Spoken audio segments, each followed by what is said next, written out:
મશીનમાં કેવી રીતે કામ થાય છે બધું જ? 3 ગ્રેડિંગ હોય, 3 પ્રકારના ગ્રેડિંગમાં 1 નંબર 2 નંબર ને 3 નંબરમાં. એમાં હાવ ઝીણામાં ઝીણા ઘઉં હોય, ટુકલા ઘઉં હોય, પાણી ન મળ્યું એવા શીપલા જેવા ઘઉં હોય, એ અલગ પડી જાય. ઘઉં સાફ નથી કરેલા, ઘઉં સાફ કરેલા ન હોય ને, ખેડૂતને ભાવ વધારે ન મળતો હોય તો વેપારીને ફાયદો થાય કે 35-40 લાખ રૂપિયાના જે પ્લાન્ટની અંદરમાં થાય ને, અમે 3 થી 4 લાખ રૂપિયાની અંદરમાં પ્લાન્ટમાં એવી મશીનરીમાં ટકાટક સાફ સફાઈ થઈ ગયા. બધા જ ખેડૂતો ઘઉં વાવે છે, ઘણી બધા પ્રકારના અનાજ વાવતા હોય છે. ખેડૂત હોય ને તો ઘઉં વાવે, બાજરો વાવે, મકાઈ વાવે, રાજગરો વાવે. આ મશીનરી મૂક્યા બાદ કેટલી કમાણી થઈ શકે?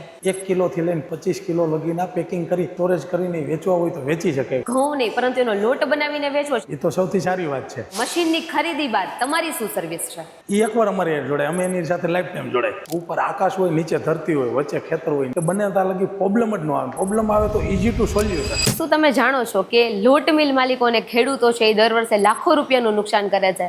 શેના કારણે? તો કે ખેતરમાંથી સીધા આવતા ઘઉં, જેમાં કચરો, ધૂળ, પુતરિયા, આ બધું હોવાના કારણે આપણે બજારમાં એમને વેચવા જઈએ તો પૂરતું વળતર નથી મળતું. તો આ જ ઘઉંને માત્ર સાફ નહીં પરંતુ 35 અલગ અલગ પ્રકારના લોટ બનાવવામાં આવે, એમને વેચવામાં આવે તો તમારી કમાણીના 3 ગણા વધારી શકાય છે. તો આજે આપણી મનમાં ઘણા બધા સવાલો છે, તો હું આજે હવે પહોંચી છું વેરાવળ સ્થિત આટોમાઇઝ મેન્યુફેક્ચરિંગમાં, જે આપણા મનના ક્વેશ્ચન જે છે એમને સોલ્વ કરશે. તો એમના ઓનરને મળીએ કે જીતેનભાઈ છે.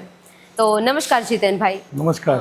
લાખો લોકોના મનમાં ક્વેશ્ચન છે, પ્રશ્ન છે કે ઘઉં છે એમાં પૂતળિયા હોવાના કારણે આપણે એમને સાફ કરીએ, એમનો લોટ બનાવીએ તો એમાં તો અડધો માલ વપરાઈ જાય છે, ત્યારબાદ મશીને ગરમ થઈ જાય છે. તો આ વાતમાં કેટલી સત્યતા છે? એવું કંઈ થતું જ નથી. ઘઉં ગમે એવા કચરાવાળા હોય ને તો અમે એવા ટેકનોલોજીના જ મશીન બનાવી છીએ કે તમે ગમે એ વસ્તુ, ગમે એવા કચરાવાળા વાત કરી, એમાં પૂતરિયા હોય, કાંકરા હોય તો કાંકરા અલગ પડી જાય અને પૂતરિયા આખા ન જાય. પૂતરિયાની અંદરમાં ઘઉં હોય ને એ પણ છૂટો પડી જાય ને એની અંદર શિલકારિયા જ અલગ પડે. શું વાત છે? હા. તો મશીનમાં કેવી રીતે કામ થાય છે બધું છે? મશીનની આખી રચના એવી અમે બનાવેલી છે કે ગમે એવો ખેડૂતના ખેતરમાં અનાજ થાય તો હાર્વેસ્ટર ઓપનરની અંદરમાં કાઢ્યા હોય એટલે એમાં બધું મિક્સિંગ આવતું હોય. ખેતરમાંથી ઘઉં કાઢે એટલે એની ડુંડી આવે, આખી ઘઉં આવે, કાંકરા આવે, માટી આવે, ડસ આવે, કેટલો બધો કચરો આવે છે. એ ઘણી વખત શું કરે, ખેડૂત એના ખેતરમાંથી કાઢી અને યાર્ડમાં વેચવા જાય ત્યારે ઘણી વખત એને ભાવ મળવાની ઘણી પ્રોબ્લેમ રહેતા હોય, કારણ કે બધું મિક્સિંગ કરીને વેચે એટલે. અને મોટી મિલુવાળા એ બધું સફાઈ કરીને વેચતા હોય એટલે એને ફાયદો થતો હોય. તો સૌથી પહેલાં એની અંદરમાં એક નાનું એલિવેટર હોય અમારા મશીનની અંદરમાં. એ એલિવેટરની અંદરમાં જેવા ઘઉં ઓપનરમાંથી નીકળે ને એલિવેટરમાં નાખે. એલિવેટરની મદદથી સીધું ઉપર કસર મશીનમાં જાય. એટલે કસર મશીનનું કામ શું હોય કે ઘઉંની અંદરમાં જે પૂતરિયાની તમે વાત કરી ને, તો એ જ પૂતરિયામાં ઘઉં હોય, એમાંથી છૂટું પડે એટલે ઘઉં અલગ પડે. એ ઘઉં સારા હોય અને એ ઘઉંમાંથી પછી એમાં કાંકરા, પૂતરિયા કાંઈ પણ હોય ને એનું એક બીજું ડસ્ટ કલેક્ટર હોય, એમાંથી ડસ્ટમાંથી પૂતરિયાના શિલકા ખેંચી લે. ત્યાર પછી એક મેગ્નેટિક ડિસ્ટોનર હોય કે ખેતરમાં કાંઈ કાંકરા હોય, લોખંડ હોય ને તો એ મેગ્નેટિક ડિસ્ટોનરમાં જાય. એટલે મેગ્નેટિક ડિસ્ટોનરનું કામ કેવું હોય કે કાંકરા અને પૂતરિયા તમે જે વાત કરી ને એ બધું એમાંથી અલગ પડે. અને ત્યાર પછી 3 ગ્રેડિંગ હોય, 3 પ્રકારના ગ્રેડિંગમાં 1 નંબર 2 નંબર ને 3 નંબરમાં. પેલું જે ગ્રેડિંગ થાય એમાં હાવ ઝીણામાં ઝીણા ઘઉં હોય એ અંદરથી અને કાંકરા ડસ્ટ હોય એ નીકળી જાય. બીજું જે ગ્રેડિંગ થાય છે એની અંદરમાં ટુકલા ઘઉં હોય, પાણી ન મળ્યું એવા શીપલા જેવા ઘઉં હોય એ અલગ પડી જાય. અને ત્યાર પછી જે સારી ક્વોલિટીના ઘઉં વધ્યા છે કે આપણે માર્કેટમાં વેચી તો કામ કરતાં ગમે ત્યાં વેચવાણ કરે ને તો ઓછામાં ઓછા 25 થી 30%, 35% લગી ભાવ વધારો મળે એવા સારા ઘઉં હોય. આ ટોટલી ઘઉં 100 કિલો નાખ્યા હોય ને તો મેં 2-3 કિલો 5 કિલો જેવા ખરાબ નીકળે, 95 કિલો માલ સારો નીકળે. એ સારા માલનો ભાવ ખાલી આ 5% જે માણસો હોય ને એ બગાડે ને, એમ 5% ઘઉં ખરાબ હોય ને એનો ભાવ બગાડતા હોય. એટલે જો આ ક્લિનિંગ કરીને વેચે તો એનો ભાવ સારામાં સારા મળે. તો તમે વાત કરી કે ઘઉં સાફ થઈને બહાર આવે છે ને એમાં વધુ ફાયદો મળે છે, તો ઘઉં સાફ નથી કરેલા તો એમાં શું? જો ઘઉં સાફ કરેલા ન હોય ને તો ખેડૂતને ભાવ વધારે ન મળતો હોય, અને ઘઉં જ્યારે સાફ કરવાની વાત આવે તો વેપારીને ફાયદો થાય. બેમાંથી એક વ્યક્તિને ફાયદો થાય છે, એ પાકું છે. હવે ખેડૂત શું કરે છે કે એના ખેતરમાં જ્યારે ઘઉં વાવ્યા ત્યાંથી તૈયાર કર્યા ત્યાં લગીની મહેનત બધી કોની છે? ખેડૂતની છે. અને ફાયદો કોણ લે છે? વેપારી. તો ખેડૂતને જો એ ફાયદો લેવો હોય ને તો એને કાંઈક પ્રોડક્ટને વેલ્યુ એડિશન કરવું પડે. વેલ્યુ એડિશન એટલે કે કોઈને કોઈ ટેકનોલોજીવાળી મશીનરી લગાવવી પડે. એમાંની એક મશીનરી અમે એવી બનાવી છે કે 35-40 લાખ રૂપિયાના જે પ્લાન્ટની અંદરમાં થાય ને, અમે 3 થી 4 લાખ રૂપિયાની અંદરમાં પ્લાન્ટમાં એવી મશીનરીમાં જે સાફ સફાઈ થાય છે ને એ આ નાના મશીનની અંદરમાં સફાઈ કરી દઈ. જે ઘઉં છે એની વાત કરી તો આની અંદરમાં જે સફાઈ થઈ ગયા છે, જે 3જા નંબરના ગ્રેડિંગમાં આવે છે એ એકદમ ટકાટક સાફ સફાઈ થઈ ગયા. તો 1 મણનો ભાવ અમે જ્યારે ખરીદી કરતા હોય ખેડૂત પાસેથી યાર્ડમાંથી 390થી લઈ 450-500 રૂપિયાના ભાવના મણ આવતા હોય, એ જ ઘઉંને સાફ સફાઈ કરીને વેચી તો 550-600, જો વેક્યુમ પેકિંગ કરીને વેચી તો 800 રૂપિયા, 1000 રૂપિયા, 1200 રૂપિયા લગી ઘઉંના ભાવ મળી શકતા હોય. પણ એની એક પ્રોસેસ કરવી પડે. એટલે પ્રોસેસ કરીને જ્યારે ભાવ વેચાણ થતું હોય ને તો 100% ભાવમાં વધારો થાય. ધારે ખેડૂત પણ ધારે ને તો આ વ્યવસ્થા કરી શકે અને આવા ભાવે લઈ શકે. અને જો ગામની અંદરમાં બધાય ખેડૂત ન કરે પણ એક ગામની અંદરમાં એક વ્યક્તિ આવી મશીનરી લગાવે ને તો આખા ગામની ઇન્કમમાં ભાવમાં વધારો થઈ શકે. એ પણ પાકું છે અને બધાય પણ જાણે છે કે ખરેખર જે માલ તૈયાર થાય છે એ આપણે રો મટીરિયલ તરીકે વેચીએ છીએ એમ નહીં, એને તૈયાર કરીને ફિનિશ ગુડ કરીને જો માલ વેચશું તો ભાવ વધારો મળશે. એ બધાને માઇન્ડ સેટે હોય પણ ઘણા લોકો કરતા ન હોય અને જે કરે છે એ બહુ સારા આગળ લેવલે આવી ગયા છે. જો કોઈ ખેડૂતો છે અથવા તો બિઝનેસમેન છે એને આ ઘઉં નહીં પરંતુ એનો લોટ બનાવીને વેચવો છે તો એની પ્રોસેસ શું છે? એ તો સૌથી સારી વાત છે, કારણ કે ઘઉં તો રહ્યા એ આપણે વેચીએ એટલે ખાલી થોડું ઘણું નોર્મલ જ માર્જિન મળતું હોય. પણ જો ઘઉં એક વસ્તુ એવી છે કે એની અંદરમાંથી ઘણી પ્રકારના આટા બને.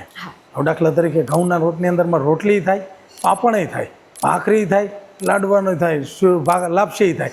એટલે આવી બધી પ્રકારના એના આટા બને. 15-20 પ્રકારના, 35 પ્રકારના જેટલી કાંઈ ઘઉંના લોટની વાનગી બને ને એ બધી પ્રકારના આટા એક જ મશીનની અંદરમાં થાય. અને જો આટાની અંદરમાં માર્કેટિંગ કરે ને તો અટાણે માર્કેટની અંદરમાં મોટી મોટી કંપની કે મોટી મોટી બ્રાન્ડ રહીને ખાલી રોટલીના લોટ જ વેચતા હોય. એટલે રોટલીનો આટો માર્કેટમાં મળે છે. પણ આ સેક્ટરની અંદરમાં ઘણી બધી વસ્તુ બાકી છે.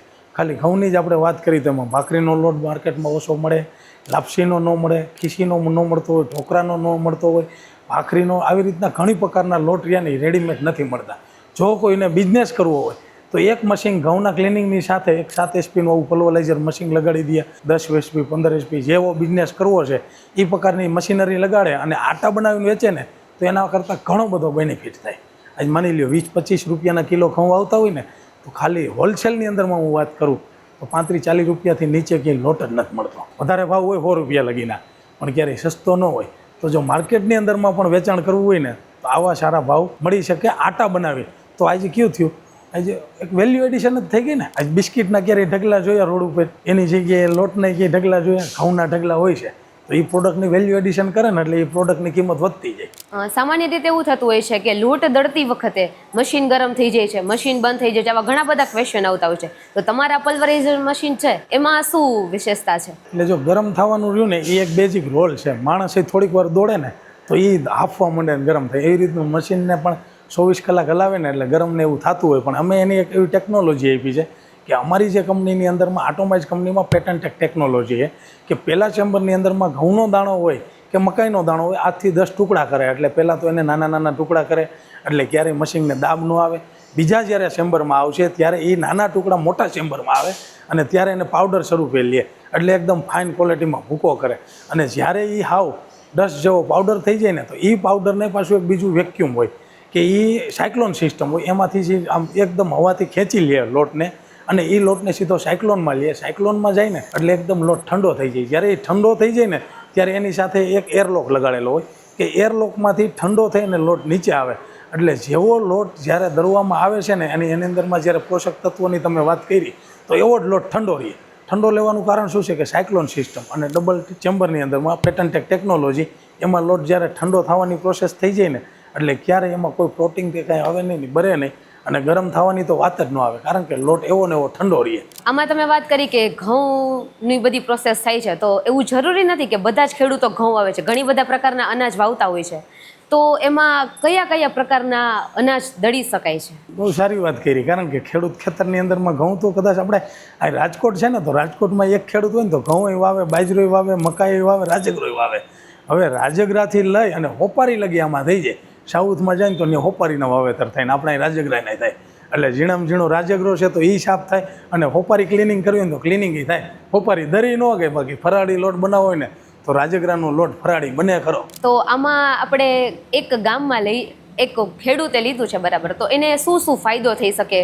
માની લ્યો એક ખેડૂત હોય અથવા તો કોઈ ટ્રેક્ટરવાળા હોય તો આપણી પાસે ટ્રેક્ટરવાળા મશીન ગઈ છે અને ફિક્સ જગ્યા ઉપર રાખવાના છે. એક ગામની અંદરમાં એક વ્યક્તિએ એક મશીન લગાડ્યું છે અને આખા ગામની અંદરમાં એને ઇન્કમ વધારો કરવો છે તો જે ખેડૂતના ખેતરમાં અનાજ થયું છે એનું ટ્રેક્ટર અથવા તો ગાડું લઈ એની ઘરે કે વાડીએ લઈને જાય તો ત્યાં સફાઈ કરી દે તો શું સફાઈ થઈ જાય કે રાજગરો, બાજરો, મકાઈ, જાર, ઘઉં, અડદ, મગ, વાલ, સોરી, સોયાબીન જે કાંઈ ખેતરમાં અનાજ થાય છે ને એને બધી વસ્તુને ક્લીન કરી દે એક જ મશીનની અંદરમાં. એટલે એવું નથી કે ખાલી ઘઉં જ થાય.